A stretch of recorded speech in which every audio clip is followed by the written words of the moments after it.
Faire un audit des dépendances JavaScript ou alors la boîte à outils de Node.js. Bienvenue dans les actualités de la semaine du lundi 6 mars 2023 et j'ai l'honneur de vous présenter le sponsor de la semaine, Promise. Promise vous permet de partager les bonnes pratiques de développement à travers votre équipe afin d'éviter des bug fixes, d'uniformiser le code produit et même de faciliter la phase d'onboarding de nouveaux développeurs. On en parle plus en fin de vidéo. C'est parti. Bonjour à tous, c'est Brian de DevTheory, la chaîne pour devenir et rester un bon développeur JavaScript. Cette semaine, on va d'abord parler de SendWorm. SendWorm, c'est un nouveau service et c'est également une dépendance JavaScript, un paquet NPM qui va vous permettre de créer des audits en fait de vos dépendances JavaScript. Par exemple, ou alors un audit directement d'un paquet sur NPM. Par exemple, Express, on peut aller voir l'audit qu'a le paquet Express d'après SendWorm et on voit donc qu'il y a 3 critical severity issues par rapport en fait à des numéros de licence qui ne sont pas spécifiés. On a 2 high severity issues par rapport à des paquets qui sont deprecated et ensuite on a d'autres petites choses. Et enfin, si on descend un petit peu, on va avoir la liste des dépendances JavaScript qu'il va y avoir dans ce paquet-là et on va même avoir le graphe de ces dépendances-là, donc comment elles sont liées entre elles. Et ce qui est intéressant, c'est qu'on peut même aller donc, sur notre propre projet JavaScript et exécuter la commande sendworm-audit. Et en fait, on va avoir un audit qui va être créé. Et on peut le faire assez simplement. Si on revient sur Express, par exemple ici, on voit il y a Get Center Modim for your app. Et donc, on nous dit que c'est vraiment littéralement en une seule commande, c'est-à-dire npx add sendworm/audit. Et ça va vous générer l'audit de votre projet Node.js par rapport aux dépendances JavaScript que vous avez. Donc c'est assez intéressant d'avoir ça. Il prévoit également d'avoir un audit à ce service dans le cloud d'ici peu de temps, ce qui peut être intéressant si jamais vous avez des projets où un audit est vraiment assez nécessaire au niveau justement de la sécurité de celui-ci. Autre chose cette semaine, c'est Node.js Toolbox, la boîte à outils de Node.js. Alors qu'est-ce que c'est que ce site web ?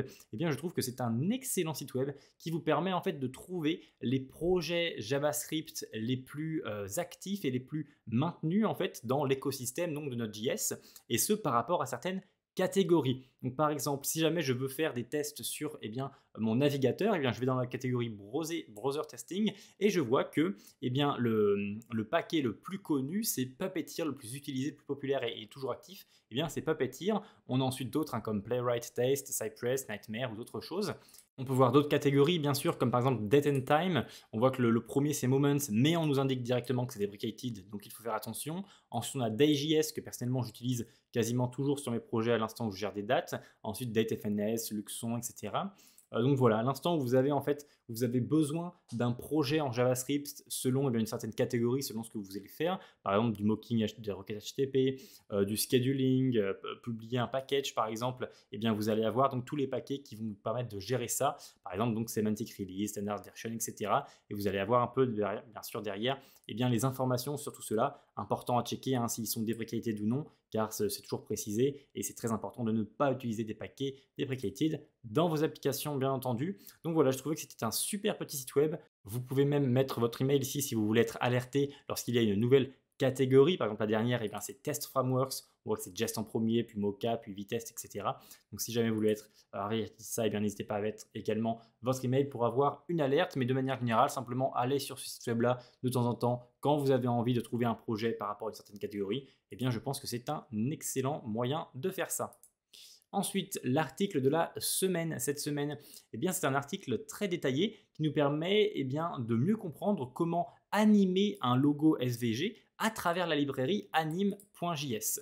Donc c'est un super article, il est en anglais par contre, mais c'est un super article qui nous permet en fait de dire comment ce SVG là, ce logo SVG là, va pouvoir être animé de cette manière-là. Vous voyez, tac, de cette manière-là, grâce justement à du JavaScript et grâce à la librairie anime.js. Donc quand on descend un petit peu, on va voir un petit peu du code. Alors c'est fait sous Vue.js, mais c'est pas important. Vous pouvez également comprendre si vous êtes sur React, Angular ou quoi que ce soit, ou même en natif. Et vous voyez que voilà, on a donc une fonction anime qui vient donc de anime.js. Ensuite, on met des targets. Ici, ça va être tous les paths, vous voyez, de letters. Et ensuite, on voit qu'il y a un petit délai entre chacune d'entre elles, ce qui permet de les faire arriver une par une. Tac, vous voyez, ici, tic, tac, go, qui arrive une par une. Ensuite, on nous parle également de d'où est-ce qu'elles arrivent les lettres par rapport à quoi, en fait, l'arrivée est relatif. Et donc, on dit qu'on peut changer ça afin eh bien, de rendre l'arrivée relative par rapport à la position elle-même en fait, des lettres. Vous voyez que ça rend mieux quand c'est comme ça que l'animation d'au-dessus. Donc c'est vraiment un super article qui explique très très bien comment animer un SVG avec eh bien, la librairie Anime.js. Donc je vous conseille de lire cet article-là si vous commencez un peu dans l'animation de logo SVG. Passons maintenant au sponsor de la semaine, c'est Promise. Promise, comme je vous disais, ça permet eh bien, de répertorier un petit peu les bonnes pratiques, mais aussi les mauvaises pratiques du code que vous voyez, et ce, directement dans votre éditeur. Donc sous VS Code ou alors sur d'autres eh bien, IDE, vous avez un plugin qui est donc le plugin Promise, l'extension Promise sur VS Code, on va le voir. Et en fait, vous pouvez, au moment de votre code, eh bien, dire « Oula, là je repère une mauvaise pratique, là je repère une bonne pratique, je vais donc la prendre en compte et l'enregistrer dans Promise. Et ensuite, eh bien, plus tard, je ferai des ateliers avec les membres de mon équipe afin de faire une review, donc une revue justement des bonnes pratiques. Alors faisons tout de suite une petite démo. Ici, donc, j'ai mon propre espace donc, sur Promise. Et dans mes pratiques, je vois que je n'ai aucune pratique pour l'instant. Eh bien, on va aller en créer une tout de suite sur VS Code. Ici, je suis sur un SFC, donc sur Vue.js, donc c'est pas important, vous pouvez être sur n'importe quel code, etc. Ça prend tout en compte, hein, même pas forcément du JavaScript. Et donc ici, vous voyez que j'ai deux lignes que je vais modifier. Pourquoi? Parce qu'on a une ligne props, donc qui sont les propriétés, donc les attributs envoyés à mon component. Ici, j'ai read-only et row-duration. Et on voit qu'en fait, je crée une nouvelle variable read-only qui va vérifier si eh bien, la prop read-only a une valeur et donc la prendre. Mais si jamais elle n'a pas de valeur, alors elle va prendre à false. Donc en fait, ça fait une valeur par défaut pour read-only. Mais ça, quand je le lis, eh bien, je vois que c'est une mauvaise pratique parce que pour des valeurs par défaut de props, eh bien, il existe une méthode, une prop à utiliser sur Vue.js. Donc ici, je vais prendre ce code-là, je vais faire clic droit et je vais aller dans Promise parce que j'ai déjà téléchargé l'extension Promise au préalable. Donc là, je peux revenir ici, faire clic droit Promise et là, je peux dire que j'identifie une nouvelle pratique. Ici, j'identifie une nouvelle pratique et c'est un exemple négatif ou positif. Ici, c'est négatif. Donc je dis le nom de la pratique, ici valeur par défaut de props. Ensuite je dis la description, ici je ne vais rien mettre. Maintenant je dis les différents tags, je ne vais pas en mettre non plus. Et voilà, je vais confirmer tout ça. Et donc là on a notre première pratique qui a été créée. Et maintenant je peux eh bien, refactoriser mon code juste ici. Et maintenant je vais reprendre mon code et je vais dire que ça, eh bien, c'est une bonne pratique. Donc je vais dire Promise, ici, identifier une pratique existante. Et cela, cette fois-ci, je mets que c'est une version positive de la version existante.